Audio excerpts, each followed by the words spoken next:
I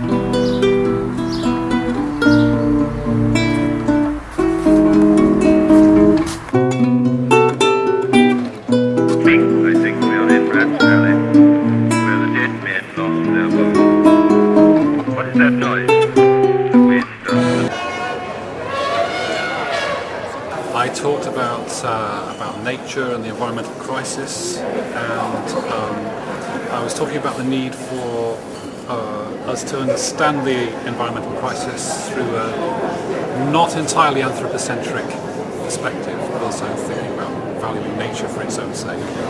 Today I've been talking about the role of nature in human well-being, and particularly, because it's a public audience, particularly the role of nature in children's upbringing, their experience of nature and what it can give them in terms of their development.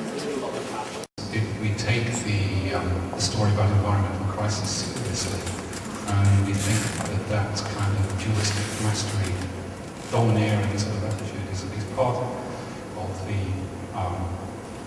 explanation for the environmental crisis, then it's not a good strategy for survival. So the survival of the fittest would seem to point in the direction of us trying to retreat a little bit from that position of mastery.